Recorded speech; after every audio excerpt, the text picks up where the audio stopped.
From wisdom into wealth. The trick of the trade. जो विश्व का मालिक बनने वाला होता है, या जो भी नंबरवार विश्व के मालिक बनने वाले होंगे, वो पहले फुल बैगर बनते हैं ईश्वरीय सेवा में, या साहूकार होते हैं ब्रह्मा बाबा की तरह। The one who becomes the master of the world, or all those who are going to become the masters of the world number-wise, do they become a full beggar in the Ishwarya service first, or are they rich like Brahma Baba? है full bagger बनते हैं ईश्वरीय सेवा में। They become a full beggar in the Ishwarya service. तन भी सारा ईश्वरीय सेवा में अर्पण। They offer even their entire body in the Ishwarya service.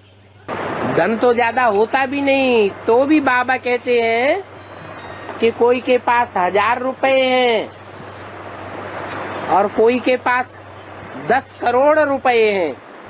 They don't possess much wealth. Still, Baba says, someone has 1000 rupees and someone else has 100 million rupees. 10 crore वाला 10 करोड़ लगाएगा और 1000 रुपए वाला 1000 लगावेगा, तो दोनों का मर्तबा बराबर हो जाएगा। If the one who has 100 million will invest 100 million, and if the one who has 1000 rupees will invest 1000 rupees, both of them will attain an equal status.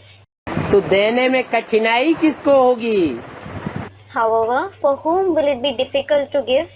10 crore वाले को ज्यादा कठिनाई होगी, या जिसके पास 1000 रुपए की जिंदगी भर की कमाई की टूटी पूंजी हो, उसको ज्यादा कठिनाई होगी?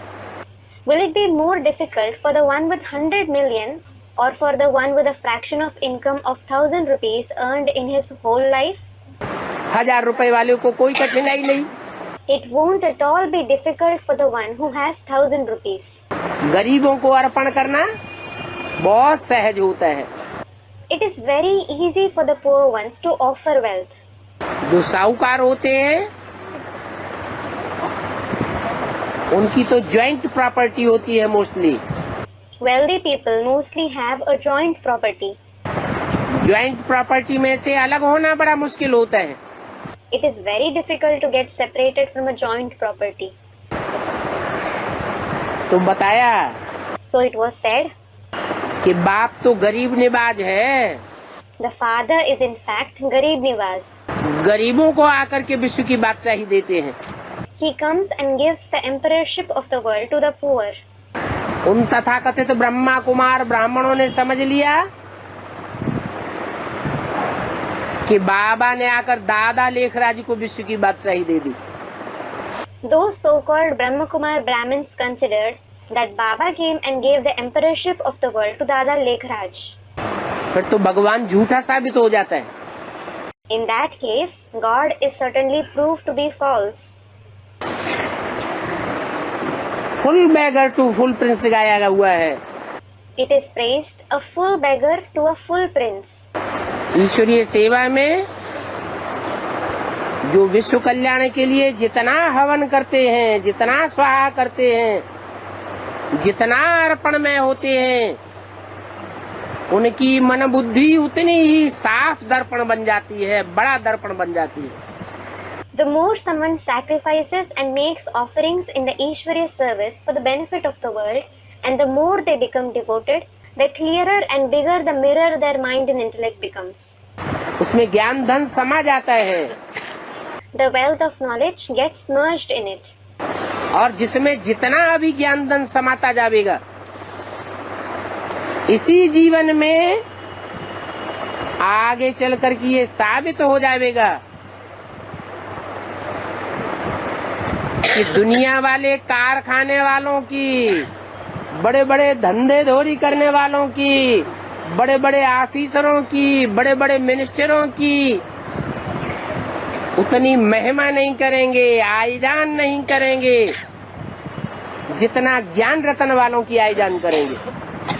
And the more the wealth of knowledge continues to get merged in someone now, it will be proved in future, in this very birth, that people won't praise and appreciate the industrialists, the very big important businessmen, officers and ministers to the extent they will appreciate the ones with the wealth of knowledge.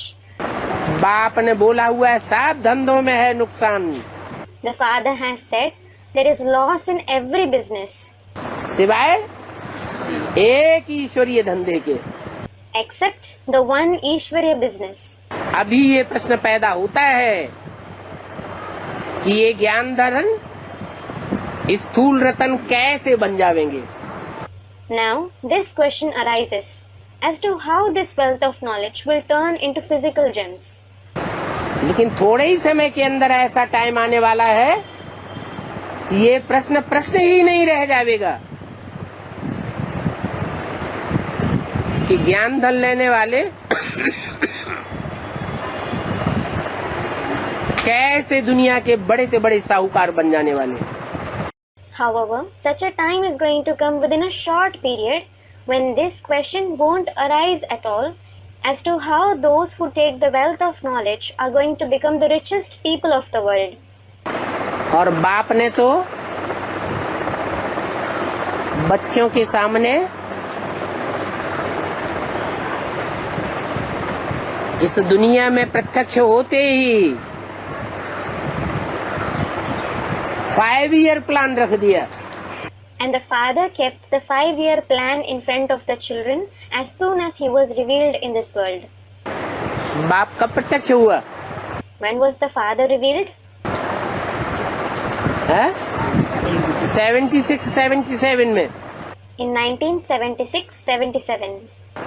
आते ही 5-year plan शुरू हो जाता है। The 5-year plan begins as soon as he comes. 76 है प्रत्यक्षता वर्ष 1976 is the year of revelation. और 77 है संपूर्णता वर्ष। And 1977 is the year of completion. संपूर्ण bagger. He became a complete beggar. और 5-year प्लान शुरू हो गया। 78, 79, 80, 81 और 82। And the 5-year plan began. 1978, 1979, 1980, 1981 and 1982. 82 में 5-year प्लान पूरा होता है और सैंपल के रूप में बाबा सामने रख देता है कि जो ब्राह्मण परिवार में फुल बैगर था, बैगर के पास तो कुछ भी न हो। When the 5-year plan is completed in 1982, Baba sets him as a sample in front of the children. He was a full beggar in the Brahmin family. धन, पद, मान, मर्तबा, घर कुछ भी न हो। He should have nothing as wealth, position, respect, honor, house. ऐसा बैगर जो सैंपल में भी bagger Such a beggar is a beggar as a sample too. और 5 वर्ष के बाद फुल बैगर से ऐसा प्रिंस बन जाता है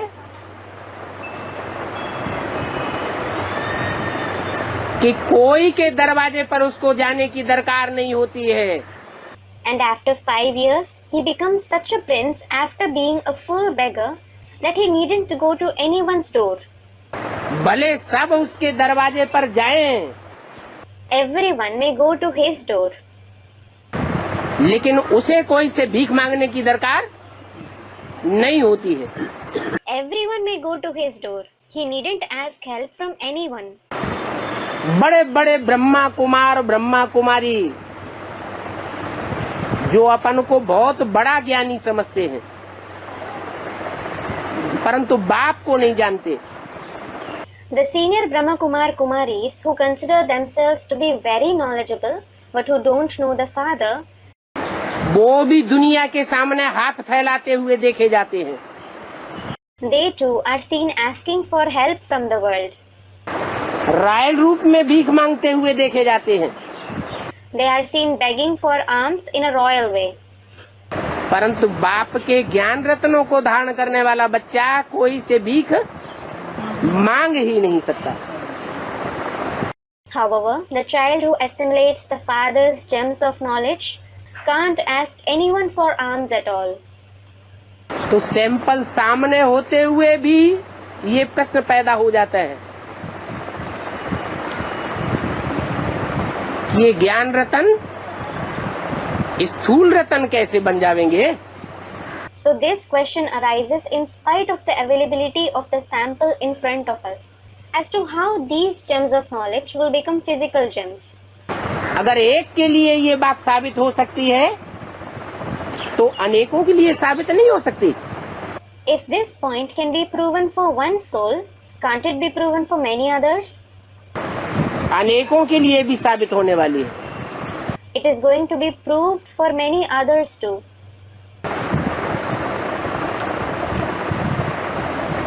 बाप के जीवन में जो घटनाएं आती हैं, जो समस्याएं आती हैं, वो सारी समस्याएं माला के मणके बनने वाले नंबरवार बच्चों के सामने भी आवेंगी। The incidents and hindrances that arise in the father's life, all those hindrances will also arise in front of the number-wise children who are going to become the beads of the rosary. उन परीक्षाओं से बच्चों को पास होना पड़ेगा। The children will have to pass those examinations. तब कहा जाएगा full beggar to full prince. It is then that they will be called full beggar to full prince. इसमें अचंभे की बात ही नहीं है।